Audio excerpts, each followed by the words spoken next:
వాక్మనోతీతమైన స్థితి మౌనము. మౌనం అంటే ఏమిటిది? వాక్కుకు మనస్సుకు అతీతమైనటువంటి స్థితి మౌనము. మౌనము అంటే కేవలం నోరు మూసుకొని ఉండడం కాదు. మౌనం అంటే నోరు మూసుకున్నా మనసు ఊరుకోదు, అది నాట్యం చేస్తూనే ఉంటుంది. వాక్ మనస్సు ఈ రెండు ఏం కావాలి? స్విచ్ ఆఫ్ కావాలి. అందుకే మహర్షి అంటున్నాడు, వాక్కుకు మనస్సుకు అతీతమైనటువంటిది మౌనము. అది మనోవ్యాపారము లేని ధ్యానము. ఏ మాటలు చూడండి, అది మనోవ్యాపారము లేని ధ్యానము. చాలామంది ధ్యానము అంటే రకరకాల పిచ్చితనాలను చేస్తూ ఉంటారు. ఇవన్నీ దేని మీద ఆధారపడ్డాయి అని అంటే మనసు మీద ఆధారపడ్డాయి. మనసు లేని ధ్యానము నీవు చెయ్యాలి. అది మహర్షి చెబుతూ ఉన్నాడు, అది మనోవ్యాపారము లేని ధ్యానం. అక్కడ మనసు లేదు, వాక్కు లేదు, మనోదమనమే ధ్యానము. ధ్యానం అంటే ఏమిటిది? చాలామంది చూడండి, కాన్సన్ట్రేషన్ చేస్తూ ఉంటారు, ఇక్కడ దృష్టి పెట్టండి అంటూ ఉంటారు, చుక్కలు చూస్తూ ఉంటారు, సూర్యుని చూస్తూ ఉంటారు, సాకార స్వరూపాన్ని ధ్యానం చేస్తూ ఉంటారు. ఇవన్నీ కూడా అధమ ధ్యానములు, ఉత్తమ ధ్యానములు కాదు. అందుకే మహర్షి చెబుతూ ఉన్నాడు, మనోధమనమే ధ్యానము. మనస్సును నిగ్రహించడమే ధ్యానము. ఇంతకుముందు బాబా కనిపించాడా, బాబా మాట్లాడా, దేవతలు కనిపించారా అని నేను ఫస్ట్ ఫేజ్లో అడిగేవాడిని. కొన్నాళ్ళకు మిమ్మల్ని పైకెక్కిచ్చాను. ఏమన్నాను? నిన్ను నీవు మర్చిపోయినావా? మనసు నిశ్చలమైందా? ఆత్మానందం పొందావా? సంకల్పాలు లేకుండా ఉంటున్నావా? నిస్సంకల్పస్థితి కలిగిందా లేదా అని నేను అడిగేవాడిని. ఏమిటి కారణం అని అంటే, అప్పర్ లెవెల్కి వెళ్ళారు. అప్పర్ లెవెల్లోన ఇవన్నీ ఏముండవు, మనోవ్యాపారం ఉండదు. నిన్ను నీవు ఎంతగా మరిచిపోతావో అదే నిజమైన ధ్యానము. ఎంతటి ఆత్మానందాన్ని పొందుతావో అదే నిజమైన ధ్యానము. దాన్ని నువ్వు పొందాలి. మనోదమనమే ధ్యానము, ప్రగాఢ ధ్యానము, నిత్య ప్రసంగము. మహర్షి చెబుతూ ఉన్నాడు, ఎవరైతే బాగా డీప్గా ధ్యానం చేస్తారో వాళ్ళు చాలా అద్భుతంగా మాట్లాడుతూ ఉన్నారు. మౌనము సదా సాగేడి సంభాషణము. ఎప్పుడెదురు మౌనంగా ఉంటున్నామో సంభాషణ అద్భుతంగా నడుస్తూ ఉంటుంది. అది నిరంతర భాషా స్రవంతి. చూశారా? అది నిరంతర భాషా స్రవంతి. ధ్యానం బాగా చేయండి. ధ్యానం చేస్తేనే పరమానందం కలుగుతుంది అని 10 సార్లు 10 యాడ్లు వేసే కంటే 11 గంటలు నిశ్చలంగా అలా కూర్చున్నారు అనుకోండి. ఈ స్వామి పొద్దునుంచి అలాగే కూర్చున్నాడే, ఇంకా కళ్ళు తెరవడా? చూశారా? ఇది మౌనం అంటే. అంటే మాట్లాడడం కంటే కూడా మౌనము, ధ్యానము పవర్ఫుల్గా పనిచేస్తాయి. మాటల వలన దానికి విఘాతం కలుగుతుంది. మౌనమే అసలైనటువంటి సాధనా మార్గము. ఎప్పుడైతే మాటలున్నాయో ఆ మౌనానికి విఘాతము అంటే విఘ్నము కలుగుతుంది. మౌన భాషను మాటలు అడ్డుకొనును. అందుకే చూడండి, మెహర్ బాబా సుమారుగా 40 సంవత్సరాలు మౌనంలో ఉన్నాడు. అది భయంకరమైన మౌనం. నా తెలిసి ఈ కలియుగంలోన అంత మౌనాన్ని ఎవరు పాటించి ఉండరు బహుశా. 40 years ఆయన నోరు తెరవలే, రాసేవాడంతే. రమణ మహర్షి కూడా చాలా సంవత్సరాలు ఆయన కూడా మాటలు లేవు. తర్వాత ఆయన మాటల్లోకి వచ్చాడు. ఎందుకు కారణం ఏమిటి అని అంటే, నువ్వు ఎప్పుడు మాట్లాడతావో నెంబర్ 1 ఎనర్జీ బయటికి పోతుంది. నువ్వు బుక్ చదువుతూ ఉంటావు, ఓ మంత్రం చేస్తూ ఉంటావు, ధ్యానం చేస్తూ ఉంటావు. ఏం జరుగుతుంది అంటే తపస్సు జరుగుతూ ఉంది. దానివల్ల ఏం జరుగుతుంది అని అంటే పాజిటివ్ ఎనర్జీ ఫామ్ అవుతూ ఉంటుంది. ఎప్పుడైతే నువ్వు మాట్లాడతావో ఏమవుతుందంటే ఆ ఎనర్జీ బయటికి పోతుంది. అందుకే ఋషులు మునులు వాళ్ళు ఏం చేసేవాళ్ళు, కొండలెక్కేవాళ్ళు, అక్కడ వెళ్ళి కూర్చునేవారు. ఎందుకు? గంట పైకి ఎవరు రారు కాబట్టి. లేదనుకోండి, ఇంకా రావడము, కాలు పట్టుకోవడము, జుట్టు పట్టుకోవడము, ఇవన్నీ చేస్తారు.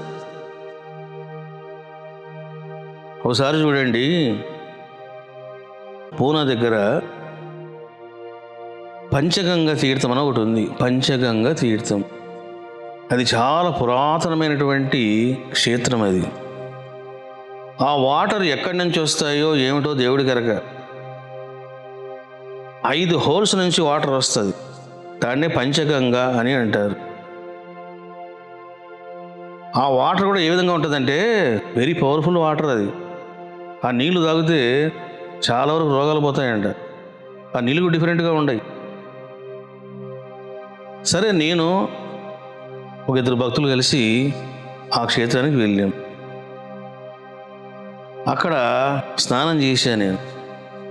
అందరూ స్నానం చేస్తూ ఉంటారు, నేను కూడా వెళ్ళి స్నానం చేశాను.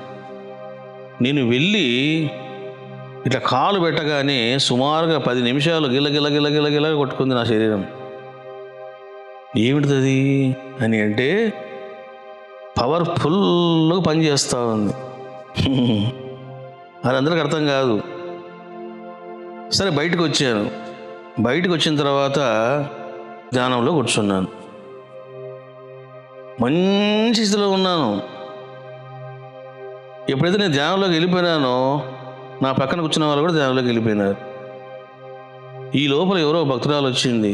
ఈ కోన్ హై మహారాజ్ అని ఏం చేసిందేమే, వచ్చి కాళ్ళు పట్టుకుంది. కాళ్ళు పట్టుకోగానే ఇంకా మంటలు. ఎటువంటి మంటలు అంటే ఇవి, ఇంకా కాళ్ళు తీసుకెళ్ళి నిప్పుల్లో పెట్టడమే. అంటే అంత కర్మ ఉంది ఆమెకు. ఇంకా లేచా నేను, మండిపోతున్నాయి కాళ్ళు.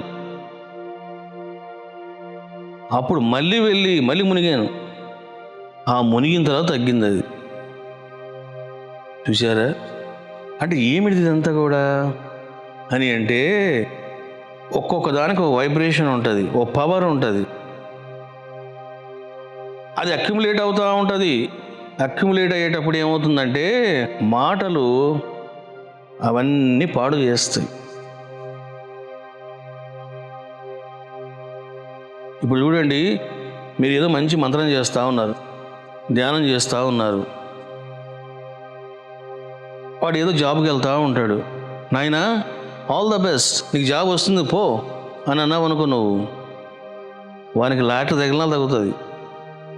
వానికి కనుక లాటరీ తగిలిందనుకో నీ యొక్క తపోశక్తిలో మైనస్. ఇది చాలామంది తెలియదు. అందుకే ఊరికే పో పో అనకూడదు. మీకు ఉన్నది పోతుంది. నీకు అవుతుందిలే నాయనా, నువ్వు చల్లగా ఉంటావులే నాయనా, నీకు అంత మంచి జరుగుతుందిలే నాయనా, నీ కష్టాలన్నీ పోతాయిలే నాయనా అంటుంటారు. అట్లా మాట్లాడితే వాని కష్టాలు పోతాయి, నీ కష్టాలు స్టార్ట్ అవుతాయి. అందుకే నోరు జాగ్రత్త పెట్టుకోవాలి.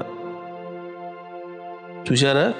నోరుకి పవర్ ఉంది, స్పర్శకు పవర్ ఉంది. ఏం చేసిందేమో మహారాజు నుంచి కాలు పట్టుకుంది, కర్మ లాగింది. ఈ రకంగా మహర్షి చెబుతూ ఉన్నాడు, మాటలు ఇవన్నీ దండగా, నువ్వు మౌనంలో ఉండాలి. ఉపన్యాసములు గంటల కొలది వీణుల వెందు వనర్చినను అవి వారిని బాగుపరచలేకపోవచ్చును. అద్భుతమైన ఉపన్యాసాలు, రసవత్తరమైన ఉపన్యాసాలు వింటూ ఉంటారు. దాని వలన నీవు బాగుపడకపోవచ్చును. కానీ మౌనం మాత్రము శాశ్వతమైనటువంటిది. అది మానవాళి అంతటికీ మేలునర్చును. చూశారా? నువ్వు కూకటిపల్లిలో ఉన్నావు, 27 రోజులు మౌనంగా ఉన్నావు. ఏమో తెలిసిన కూకటిపల్లికి అంతా మంచి జరుగుతుంది. ఇది ఎంతమంది తెలుస్తుంది? ఎవరు తెలియదు. ఆ పక్కింటి ఆవిడే ఉంటుంది, ఈమెకి ఏమొచ్చిందో ఏంటో మౌనం అంట. చూసారా? పక్కనే ఉంటుంది, ఆమె ఎనర్జీ పొందుతూ ఉంటుంది, ఆమె ద్వారా మేలు పొందుతూ ఉంటుంది.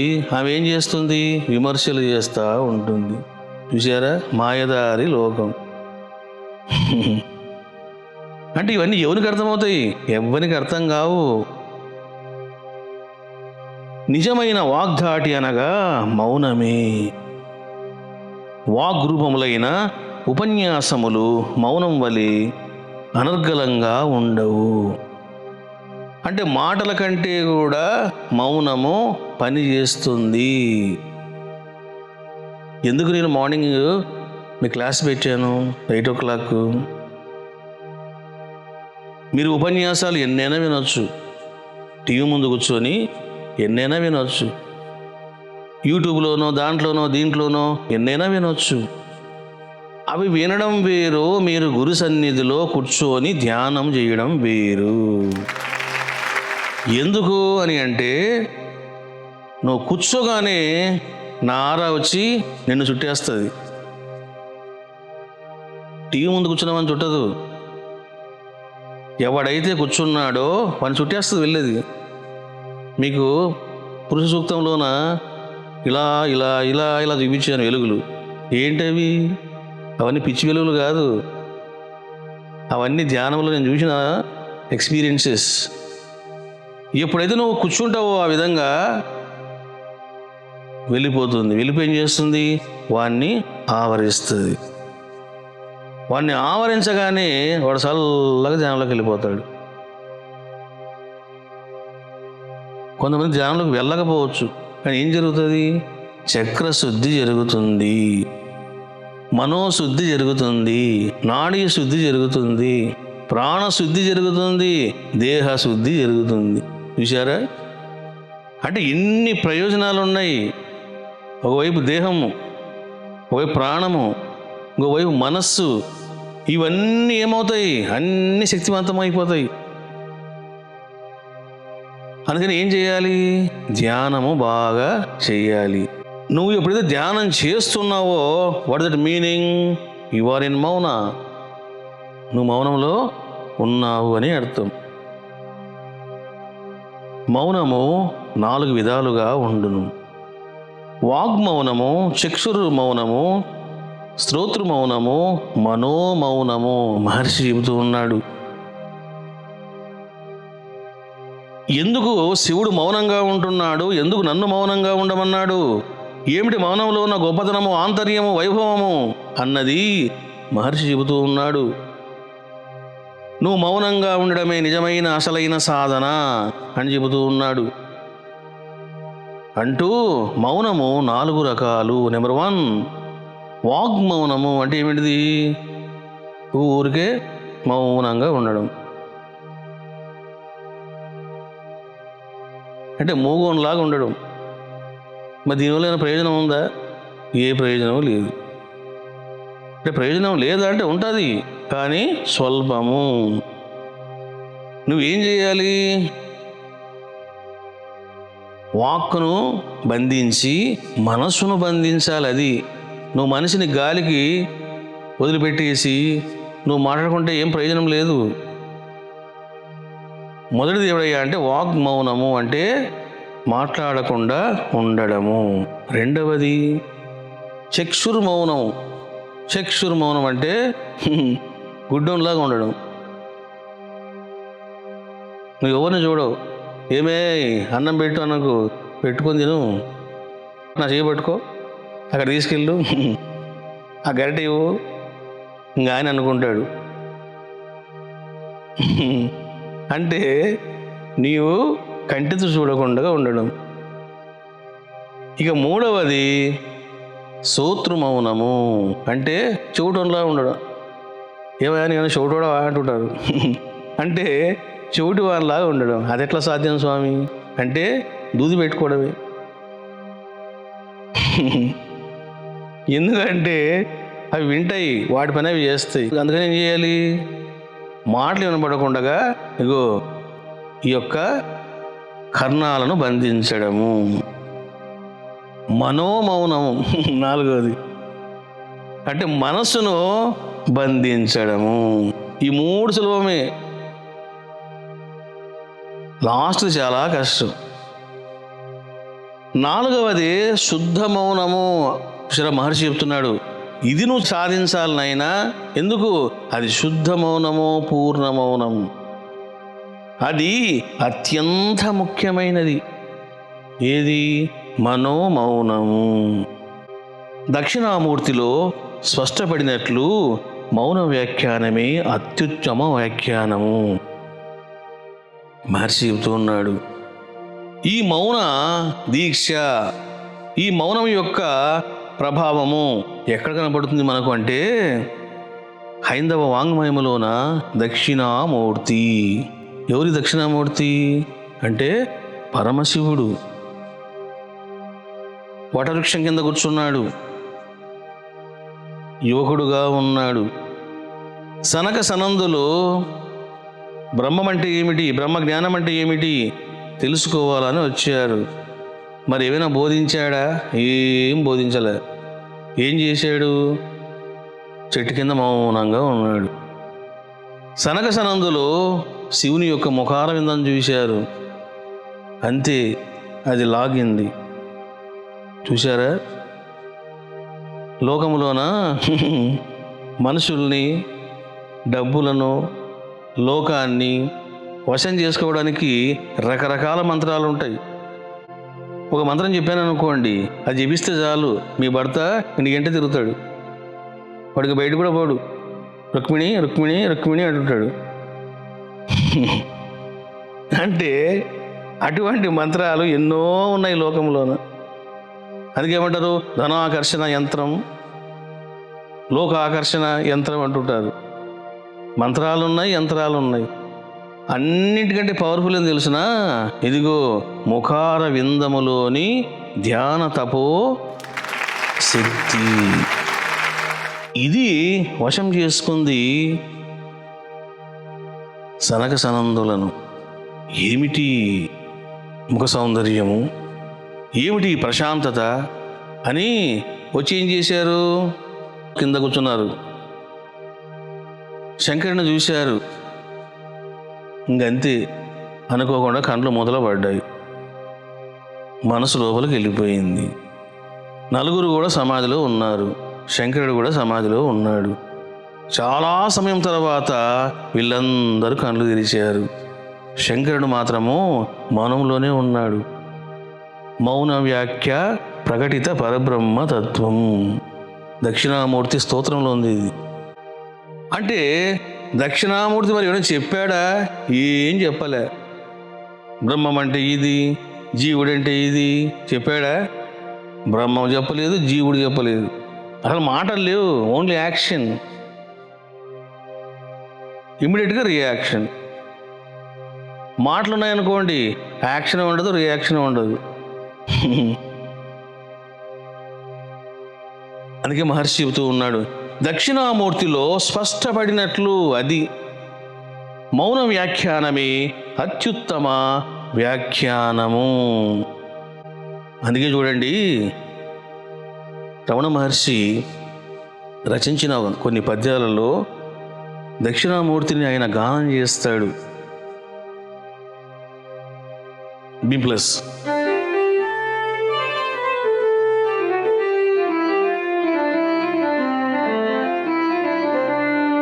మౌన యువ గురుమూర్తి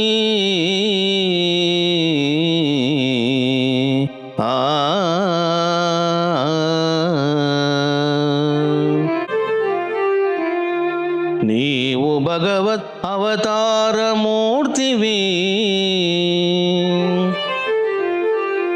గురు పరంపరలో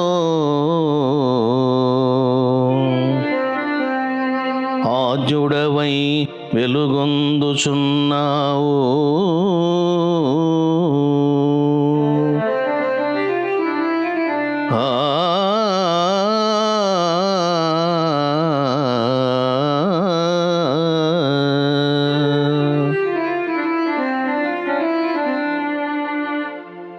చూశారా, రమణ మహర్షి చెబుతూ ఉన్నాడు, మౌన యువ గురుమూర్తి పరమశివ, నీవు యువకుడైనటువంటి మౌన గురుడవు. నీవు భగవంతుని యొక్క అవతార మూర్తివి.